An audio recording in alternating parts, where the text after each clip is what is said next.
Hello students, तो welcome to next lecture of geometrical optics. इस लेक्चर में हम लोग डिस्कस करेंगे टोटल इंटरनल रिफ्लेक्शन और क्रिटिकल एंगल के बारे में। साथ ही साथ हम लोग लास्ट पार्ट में इसके पढ़ेंगे पोरोप्रिज्म का कंसेप्ट।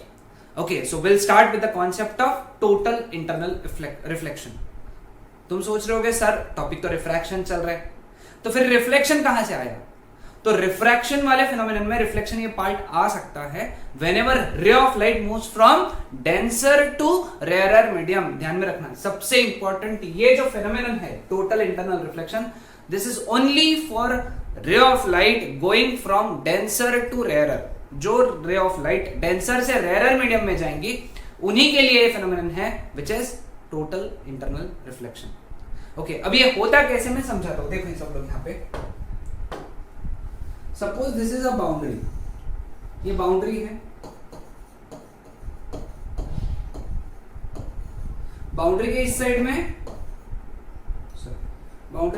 में डेंसर मीडियम है। लेट अस से वाटर कंसीडर कर लो, और इस साइड में रेयरर मीडियम है। लेट अस से एयर कंसीडर कर लो, ठीक है।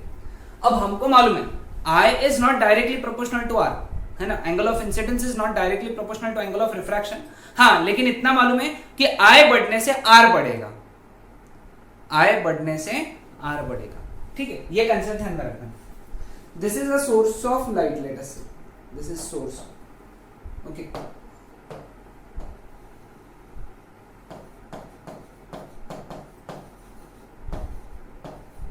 ठीक है, अब देखो यहां सबसे पहला ये रे ऑफ लाइट ऐसा गया,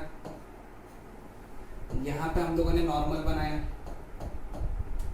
अब रे ऑफ लाइट का ये एंगल ऑफ इंसिडेंस हो गया, इसको मैं बोलूंगा I1।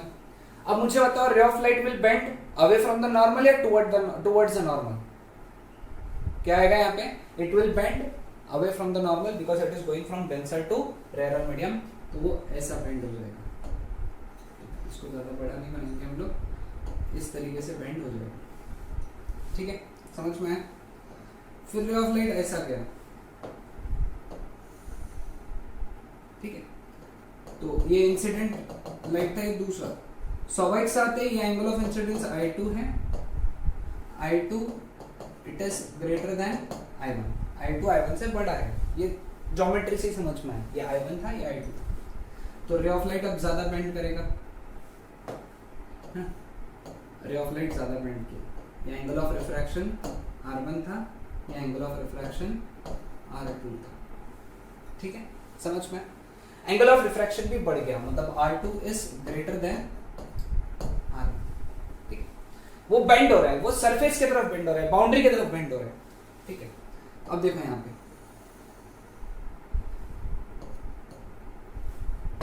अब इंसिडेंट रे ऐसा था, ठीक है। This was incident ray, this angle was such that, जिसको मैंने बोला IC, क्या बोला? IC, I3 था, लेकिन I3 इज लेटेस्ट से IC। तो यहां पे रे ऑफ लाइट ऐसा चला गया, समझे क्या? रे ऑफ लाइट ऐसा चला गया, सरफेस के अलोंग, बाउंड्री के अलोंग चला गया। इस केस में रिफ्रैक्टेड रे बाउंड्री के अलोंग है, ओके। स्वाभाविक से आते हैं IC is greater then I2, है ना। या फिर मैं यहाँ पे क्या लिख सकता हूँ कि जो I है वो IC के इक्वल है, angle of incidence is equal to angle of critical angle बोलेंगे इसको, IC यानी क्रिटिकल एंगल, और एंगल ऑफ रिफ्रैक्शन 90 डिग्री है ना। यहाँ पे एंगल ऑफ रिफ्रैक्शन 90 डिग्री, इसको हम लोग ग्रेजिंग इंसिडेंस भी कहते हैं, ग्रेजिंग इंसिडेंस, ओके। जहां पे रे ऑफ लाइट सरफेस के अलोंग चले जाता है, बाउंड्री के सरफेस के अलोंग, उसको हम लोग ग्रेजिंग इंसिडेंस कहते हैं, ठीक है। क्लियर? जो रिफ्रैक्टेड रे थी वो बाउंड्री के अलोंग चले गई, मतलब ग्रेजिंग इंसिडेंस हुआ। Angle of incidence critical angle के इक्वल था और एंगल ऑफ रिफ्रैक्शन 90 डिग्री था। ये कंडीशन बहुत ज्यादा इंपॉर्टेंट है, ध्यान में रखना है, अपन इसको यूज करेंगे डेरिवेशन में, ठीक है। अब बाउंड्री थोड़ी बड़ी बना लेता हूँ यहाँ से, है ना। अब सपोज ये समझ लेना, थोड़ा आड़ा हो गया लेकिन ऐसे समझ लो स्ट्रेट है, ठीक है। अब ये वाला जो एंगल ऑफ इंसिडेंस रहेगा that would be greater than critical angle. अब रे ऑफ लाइट अंदर बेंड हो जाएगा और अंदर चला जाएगा ऐसे। This phenomenon that is known as total internal reflection. Light पूरा का पूरा मतलब टोटल, अंदर के अंदर मतलब इंटरनली चला गया, मतलब रिफ्लेक्ट हो गया। सो ये हो गया टोटल इंटरनल रिफ्लेक्शन। तो समझ में आया? तो टोटल इंटरनल रिफ्लेक्शन कब होगा? जब angle of incidence greater than critical angle होगा। ध्यान में रखना, this is the most important condition, याद रखना। जब angle of incidence critical angle के इक्वल होता है तब उसको ग्रेजिंग इंसिडेंस कहते हैं, तब TIR नहीं होता है। TIR टोटल इंटरनल रिफ्लेक्शन कब होता है? जब angle of incidence critical angle से ज्यादा होता है। लेट अस से ये I4 है, अगर ये I4 रहेगा तो रिफ्लेक्शन हुआ है तो ये भी I4 रहेगा।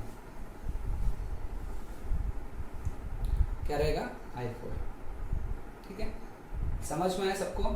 ध्यान में आया? क्लियर? कोई डाउट नहीं? ओके। तो ये कंसेप्ट है किसका? टोटल इंटरनल रिफ्लेक्शन का। तो टोटल इंटरनल रिफ्लेक्शन के लिए दो इंपॉर्टेंट कंडीशन होगी फिर आज से हमारे पास में, ठीक है। पहली कंडीशन क्या हुई? पहली, ray of light should go from denser to rarer. Ray of light हमेशा डेंसर टू रेयर में जाना चाहिए। और दूसरी, angle of incidence should be greater than critical angle. अगर ये दो कंडीशन सेटिस्फाई होती है तो क्या होता है? Total internal reflection. तो मुझे बताओ कौन से केसेस में टोटल इंटरनल रिफ्लेक्शन होगा? जब ray of light glass to air गया तो यहाँ पे पॉसिबिलिटी है क्या टोटल इंटरनल रिफ्लेक्शन की? पॉसिबिलिटी है क्या? मतलब जरूरी नहीं हर वक्त होगा, पॉसिबिलिटी है क्या? हाँ होगा यहाँ, क्योंकि ray of light denser to rarer जा रहे हैं। तो अगर ये वाली कंडीशन सेटिस्फाई करते हो I ग्रेटर देन IC की, तो उस केस में हो सकता है। मुझे बताओ वाटर टू एयर में हो सकता है क्या? वाटर टू एयर में टोटल इंटरनल रिफ्लेक्शन हो सकता है क्या? हाँ, इसमें भी हो सकता है, क्योंकि डेंसर टू रेयर ही जा रहे हैं, I ग्रेटर देन IC रहा तो इसमें भी होगा। लेकिन मुझे बताओ इस केस में होगा? वाटर टू ग्लास में नहीं होगा, क्योंकि वाटर रेयरर है, ग्लास डेंसर है। ग्लास के रिस्पेक्ट में वाटर रेयरर है, ग्लास के हिसाब से वाटर रेयरर आता है, ठीक है। तो यहाँ पे टोटल इंटरनल रिफ्लेक्शन नहीं होगा, क्योंकि वाटर ये डेंसर था एयर के रिस्पेक्ट में, लेकिन वाटर रेयरर है ग्लास के रिस्पेक्ट में। इसलिए इस केस में क्या नहीं होगा? टोटल इंटरनल रिफ्लेक्शन नहीं होगा। Clear with this? समझ में आया? तो अब यहाँ पे क्रिटिकल एंगल का फॉर्मूला निकालना है हम लोगों को। क्रिटिकल एंगल का फॉर्मूला, चलो हम लोग कैलकुलेट करेंगे critical angle. Okay, now formula कैसे निकालेंगे? देखो हम लोग, हमको मालूम है क्या? Sine I by sine R is equal to refractive index of जिस मीडियम से रे ऑफ लाइट आ रहा है, सॉरी जिस मीडियम में जा रहा है, एक्सट्रीमली सॉरी, जिस मीडियम में जा रहा है, मतलब रेयर मीडियम में, विथ रिस्पेक्ट टू जिस मीडियम से आ रहा है। मैंने मेरे लेक्चर्स में समझाया है, प्रीवियस लेक्चर्स में, कि ये फॉर्मूला कैसे आया। Sine I by sine R is equal to refractive index of that medium जिसमें रे ऑफ लाइट जा रहा है with respect to that medium जिसमें से रे ऑफ लाइट आ रहा है। रे ऑफ लाइट किस मीडियम से आ रहा था? रे ऑफ लाइट किस मीडियम में जा रहा था? ध्यान में है सबको? तो हम लोग इसको क्या लिख सकते हैं? when I is equal to IC, R is equal to 90 degree, यानी sine I is equal to IC, sine R की जगह 90 डिग्री रखेंगे और इसको लिखेंगे refractive index of denser medium with respect to rarer medium 1 upon, है ना? ये भी मैंने पहले के लेक्चर में समझाया हुआ है। ओके, साइन 90 तो 1 होता है ना, ये वैल्यू 1 है, तो हम लोग क्या लिखेंगे? Therefore sign IC is equal to 1 upon refractive index of denser medium with respect to rarer medium. So therefore IC is equal to sin inverse 1 upon refractive index of denser medium with respect to rarer medium. This is the most important formula for critical angle, to calculate critical angle for any pair of mediums. कोई भी pair of mediums के लिए critical angle calculate करने का सबसे important और आसान formula sine inverse 1 upon refractive index of denser medium with respect to rarer medium, ऐसा याद रखो, refractive index of denser medium with respect to rarer medium. ठीक है, समझ में आया? क्लियर? अब हमारे पास में वेरियस वैल्यूज हैं। अगर सपोज ग्लास टू एयर है तो IC का वैल्यू कितना रहेगा? Sine inverse of 1 upon refractive index of glass with respect to air. Refractive index of glass with respect to air, इसका वैल्यू 3/2 आता है। अगर ये वैल्यू तुमने यहां सब्स्टिट्यूट किया तो इसका जो आंसर आएगा वो आएगा 42 डिग्री। ओके, क्या आएगा वो? 42 डिग्री। Clear with this? समझ में आया? यानी इसका मतलब ये है कि जब रे ऑफ लाइट ग्लास से एयर में जाएगी और एंगल ऑफ इंसिडेंस 42 डिग्री से अगर ज्यादा रहा तो वो उसके अंदर क्या हो जाएगी? टोटल इंटरनली रिफ्लेक्ट हो जाएगी, अंदर के अंदर चली जाएगी, वो बाहर नहीं निकलेगी, उसका रिफ्रैक्शन नहीं होगा। क्या नहीं होगा? रिफ्रैक्शन नहीं होगा। समझ आया सबको? वाटर के लिए क्या आएगा? IC इज इक्वल टू, तुम कैलकुलेट करना, ये तुम्हारे लिए होमवर्क है, देखते हैं कितने लोग कैलकुलेट करते हैं। Okay, sine inverse 1 upon refractive index of water with respect to air, diamond with respect to air. हाँ, diamond with respect to air, मैं दोनों के वैल्यूज बता देता हूँ। Refractive index of water with respect to air 4/3 लेना, और refractive index of diamond with respect to air ये 12/5 लेना। चेक करते कितने लोगों को ये वैल्यूज आते हैं। ठीक, लेट अस सी। चलो सॉल्व करना, ये दोनों तुम्हारे लिए होमवर्क है। ओके, हाँ, अब इसके मैं थोड़े और है ना अलग तरीके के प्रॉब्लम बता देता हूँ। हमको मालूम है वाटर से अगर ग्लास में गया तो भी टोटल इंटरनल रिफ्लेक्शन होगा वाटर से ग्लास में। तो फिर उस केस में यानी इसका मतलब क्या? सॉरी एक्सट्रीमली सॉरी, ग्लास से वाटर है ना, यानी ग्लास इधर वाटर इधर,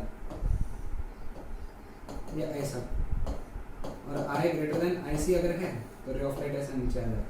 ठीक है, तो इस मीडियम के लिए, अब इस मीडियम के लिए क्रिटिकल एंगल कैसे निकालेंगे? IC is equal to sine inverse 1 upon refractive index of glass with respect to water. ये कैसे निकालेंगे? Refractive index of glass with respect to air upon refractive index of water with respect to air. ये formula कहाँ से आया? इसका ये formula कहाँ से आया? वो हमारे पहले वाले टॉपिक में रिफ्रैक्शन का जो पहला बेसिक्स लिया था मैंने, उसमें समझाया था कि ये कैसे आता है ना? क्लियर? तो वहां से सॉल्व कर लो और आंसर निकाल लो। Clear with this? ध्यान में आया सबको? कंसेप्ट ध्यान में आया सबको, है ना? तो टोटल इंटरनल रिफ्लेक्शन का ये बहुत इंपॉर्टेंट कॉन्सेप्ट था। ओके, अब देखो, तो अब हम लोगों को कॉन्सेप्ट जो पढ़ना है that is field of vision of fish और swimmer. Okay, field of vision का कंसेप्ट क्या है? फील्ड ऑफ विजन यानी उसके विजन में कितनी सारी चीजें वो देख सकता है, उसका विजन कहां तक है। ओके, सो इसको समझाने के लिए हम लोग एक सिचुएशन कंसिडर करते हैं। हम लोग कंसिडर करते हैं एक क्या बोलते हैं, रिवर है और उसके अंदर है ना एक फिश है। रेड कलर से बनाएंगे हम लोग फिश, सपोज ये फिश है ऐसे।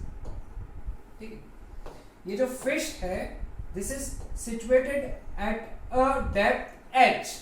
ये फिश h डेप्थ नीचे सिचुएटेड है।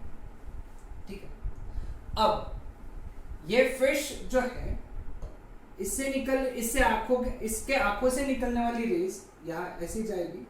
सपोज यहाँ पे वो क्रिटिकल एंगल पे फॉल हो रही है तो यहाँ पे ऐसा चले जाएगा ग्रेजिंग करता हुआ, है ना, 90 डिग्री होते हुए।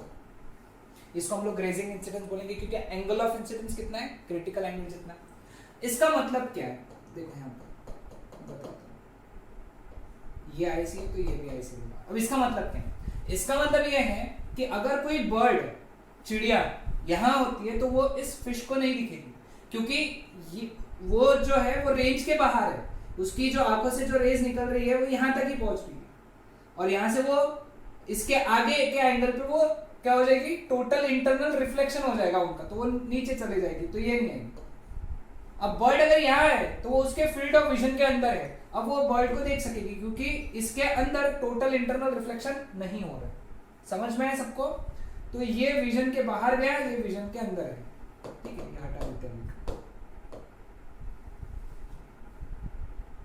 ओके, सेम वे में हम लोग यहाँ पे भी कर सकते बात ऐसा, ये रेस निकली ऐसी है ना, तो वो यहाँ चले जाएगी ऐसा, ये रहेगा उसका angle of incidence, critical angle, है ना, clear?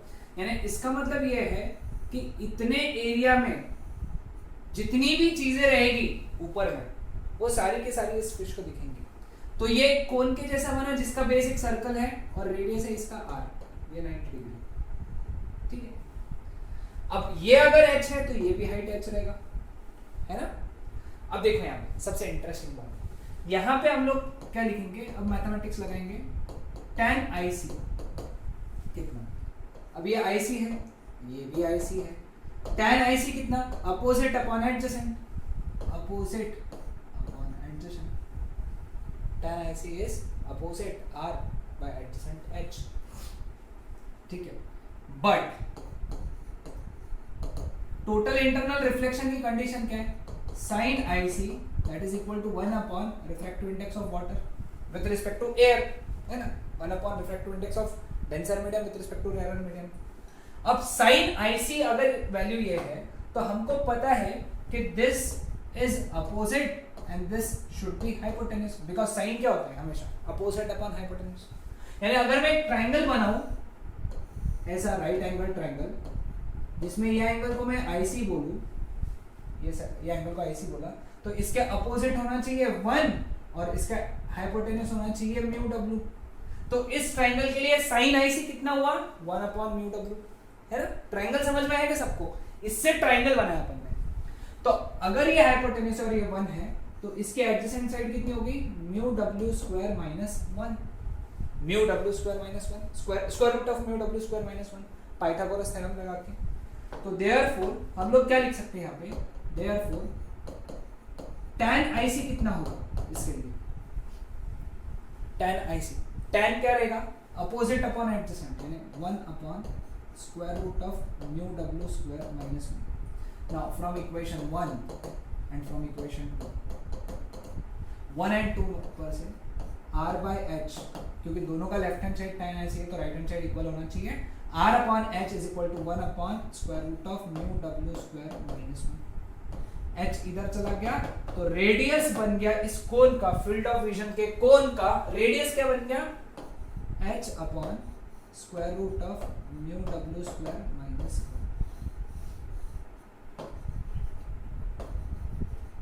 This is your answer. Okay, अब अगर तुमको पूछा ये एरिया कितना, तो very simple, area of vision is equal to pi r square, यानी pi into h square upon mu w square minus 1, ठीक है, समझ में आया सबको। अब जनरली वाटर के लिए mu w फिक्स होता है, mu w is equal to 4/3 water के लिए। ये सब्स्टिट्यूट करके रेडियस का value in terms of h निकाल के रख लो, ये तुम्हारे लिए होमवर्क है। ओके, ये वैल्यू सब्स्टिट्यूट करो और r की value in terms of h ये तुमको निकालना। ओके, यहाँ पे ये कंसेप्ट स्विमर के लिए भी होता है, इंसान निकालने के लिए मेरे को बहुत वो उसके लिए बहुत अच्छी ड्राइंग चाहिए ऐसे हम लोग जो इंसान है उसके लिए भी सेम कंसेप्ट है। तो इसको हम लोग बोलते हैं field of vision of fish और स्विमर, यानी इतने एरिया में जितनी चीजें रहेंगी वो सब दिखेंगी। ओके, समझ में आया सबको ये कॉन्सेप्ट, क्लियर है? ओके, पोरोप्रिज्म जो है ये एक स्पेशल टाइप का प्रिज्म होता है जिसके अंदर हम लोग लाइट को डेविएट कर सकते हैं बाय एंगल 90 डिग्री और 180 डिग्री। ये इसका पहला काम है। पहला काम क्या है, to deviate light rays by 90 degree और 180 डिग्री, पहला काम कैसे होगा देखेंगे। और दूसरा टू इन्वर्ट द इमेज, है ना, इमेज को उल्टा करने के लिए, जैसा भी है, सीधा है तो उसको उल्टा करने के लिए, उल्टा है तो सीधा करने के लिए, उसके साइज को उल्टा करने के लिए, इन्वर्ट करने के लिए पोरोप्रिज्म काम में आते हैं। और यहाँ पे यूज होता है टोटल इंटरनल रिफ्लेक्शन का। ठीक है, चलो मैं समझाता हूँ कैसे होता है। सपोज ये हमारे पास में पोरोप्रिज्म है, ऐसा प्रिज्म बनाया हुआ जिसका एक साइड ऐसा, ये 45 डिग्री है ये 45 डिग्री, ठीक। अब रे ऑफ लाइट इधर से आया, अब यहां पे रिफ्रैक्शन होगा क्या? नहीं होगा। क्यों? क्योंकि नॉर्मल इंसिडेंस है। नॉर्मल इंसिडेंस यानी एंगल ऑफ इंसिडेंस अगर 0 डिग्री है तो एंगल ऑफ रिफ्रैक्शन भी 0 डिग्री रहेगा, तो वहां पे उसको बोलेंगे हम लोग नॉर्मल इंसिडेंस, और रिफ्रैक्शन नहीं होगा।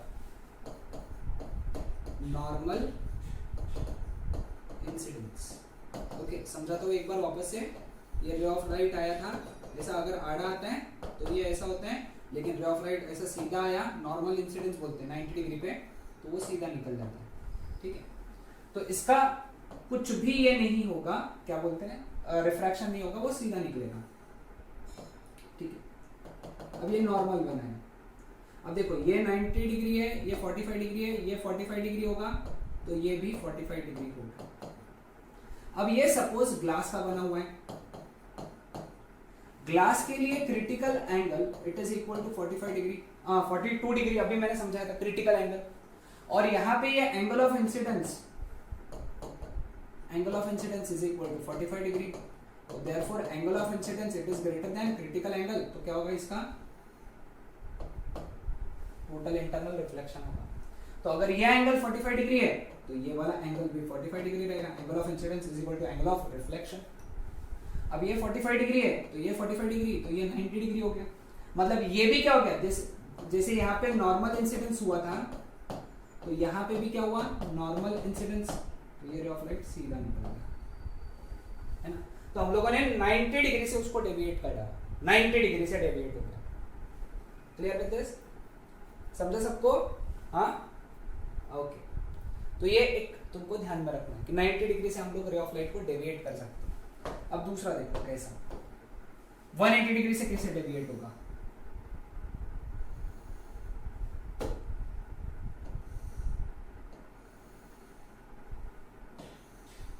सपोज ये इस तरीके का प्रिज्म बनाया है, सच दैट ये 90 डिग्री है, ये 45 डिग्री है उसका एक फेस, और ये 45 डिग्री है, और ये भी प्रिज्म किससे बना है, ग्लास से बना है, ठीक है। Clear with this? अब रे ऑफ लाइट अगर हम लोगों ने यहां से डाला ऐसा, तो यहां पे रिफ्रैक्शन होगा क्या? नहीं, क्योंकि यहां पे नॉर्मल इंसिडेंस हो रहा है, तो ये इधर गया। अब यहाँ पे नॉर्मल बना दिया हम लोगों ने, ये 45 डिग्री, ये 90 डिग्री, तो ये भी 45 डिग्री, तो ये भी 45 डिग्री हो गया। मतलब हमारा एंगल ऑफ इंसिडेंस 45 डिग्री हो गया। यहाँ पे again angle of incidence is equal to 45 degree, critical angle is equal to 42 degree, क्योंकि ग्लास से बना है, और angle of incidence is greater than critical angle, तो यहाँ पे क्या होने वाला है, टोटल इंटरनल रिफ्लेक्शन होगा। तो रे ऑफ लाइट ऐसा चला जाएगा, ये भी 45 डिग्री पे होगा, ठीक है। ज्योमेट्री के हिसाब से अगर ये 45 है तो ये भी 45 रहेगा, ये भी 45 रहेगा, तो ये एंगल भी 45 डिग्री रहेगा। अब ये हो गया इस फेस के लिए angle of incidence. Again same condition satisfy हो रही है, angle of incidence is 45 degree और क्रिटिकल एंगल इज 42 डिग्री, तो क्या होने वाला है, यहाँ पे भी टोटल इंटरनल रिफ्लेक्शन होगा, और रे ऑफ लाइट यहाँ से ऐसा चला जाएगा। अब यहाँ पे होगा नॉर्मल इंसिडेंस, नॉर्मल इंसिडेंस में वो अनडेविएटेड पास होता है, अनडेविएटेड यानी उसका रिफ्रैक्शन नहीं होता है, क्योंकि ये भी 45 डिग्री है। अब रे ऑफ लाइट ऐसा आया था, ऐसा चला गया, मतलब यहाँ पे 180 डिग्री का डेविएशन हुआ, यानी सीधा गया था और उल्टा आया। जब तुमको 180 डिग्री का डेविएशन चाहिए तो ऐसा पोरो प्रिज्म यूज करो, जब तुमको 90 डिग्री का डेविएशन चाहिए तो इस तरीके का पोरो प्रिज्म यूज करो। समझ में? Clear with this? ओके, चलो तीसरा। अब तुमको अगर इन्वर्टेड इमेज को, कोई भी सीधे इमेज को उल्टा करना है या उल्टे इमेज को सीधा करना है, तो उसके लिए कैसा यूज करेंगे हम लोग देखेंगे, ठीक है।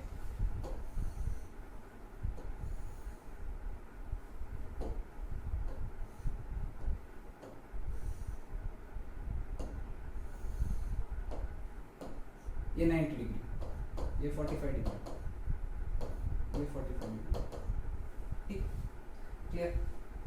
अब कलर कौन सा लेंगे हम लोग, ठीक है। सपोज हमारा ये ऑब्जेक्ट ऐसा रखेंगे, फिर हम लोग जिसको हमको क्या करना है, जिसका इमेज हम लोगों को सीधा करना है, ठीक है। थोड़ा सा इधर रखते हैं, तो इससे ये दो रेज निकली परपेंडिकुलर, है ना, पहला ये परपेंडिकुलर निकला, यहाँ पे क्या होने वाला है, नॉर्मल इंसिडेंस। ओके, तो उसका वहां पे रिफ्रैक्शन नहीं होगा, वो अनडेविएटेड पास होगा, वो अनडेविएटेड पास होगा। ठीक है, अब नॉर्मल इंसिडेंस ये 90 डिग्री, ये 45 डिग्री, ये 45 डिग्री, तो ये भी 45 डिग्री, ये हो गया हमारा एंगल ऑफ इंसिडेंस, यानी एंगल ऑफ इंसिडेंस 45 डिग्री, और ये भी ग्लास से बना है तो critical angle 42 degree, angle of incidence it is greater then IC, तो इसका यहां से हो गया reflection, total internal reflection, normal incidence हुआ यहाँ पे तो अनडेविएटेड पास हो गया। ठीक है, ये एक रे ऑफ लाइट था, क्लियर। अब ये दूसरा रे ऑफ लाइट ऐसा उसी से निकला, इसको 0.1 बोलूंगा मैं, तो ये हमारा 1 डैश, ये 0.1 हो गया। ठीक, अब उससे दूसरी कलर की रे निकालते हैं, काम करते हैं कंफ्यूजन अवॉइड करने के लिए, पिंक कलर की रे निकालते हैं जो यहाँ से निकली। अगेन ये क्या था, नॉर्मल इंसिडेंस था यहाँ पे, तो ये रे ऑफ लाइट सीधा आ जाएगा। ठीक है, सीधा गया क्योंकि ये 90 डिग्री है, 90 डिग्री है, तो यहाँ पे ये 45 डिग्री, ये 90 डिग्री, तो ये भी 45 डिग्री हो गया। यहाँ पे हम लोगों ने नॉर्मल बनाया तो ये भी 45 डिग्री हो गया। Again angle of incidence 45 degree हो गया, 45 degree is greater then 42 degree. वापस वहाँ पे क्या होने वाला है, TIR हुआ, ये ऐसा गया। अब ये हो गया नॉर्मल इंसिडेंस, यहाँ पे नॉर्मल इंसिडेंस, तो रे ऑफ लाइट ऐसे सीधा निकल गया। ठीक है, अब जो ऑब्जेक्ट था वो ऐसा था,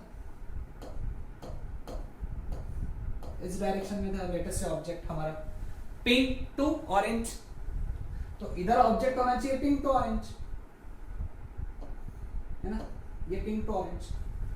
यानी देखो, एक ऑब्जेक्ट जो ऐसा रखा था अब वो ऐसा हो गया, तो जब तुमको इन्वर्ट करना है कोई चीज की इमेज को, कोई चीज के इमेज को अगर तुमको क्या करना है, इन्वर्ट करना है, तो इस तरीके का पोरोप्रिज्म यूज करो। ओके, समझ में आया सबको, क्लियर है, ध्यान में आया सबको, कंसेप्ट ध्यान में आया। सो ये थे कॉन्सेप्ट ऑफ पोरोप्रिज्म, पोरोप्रिज्म का ध्यान में क्लियर हो गया ना कंसेप्ट। तो आज हम लोगों ने पढ़ा टोटल इंटरनल रिफ्लेक्शन के बारे में, field of vision of swimmer और फिश के बारे में, और पोरोप्रिज्म के बारे में। ओके, सो दैट्स इट, जितने भी फॉर्मूलेज है सारे इंपॉर्टेंट है, सब ध्यान में रखना है। Okay, bye bye.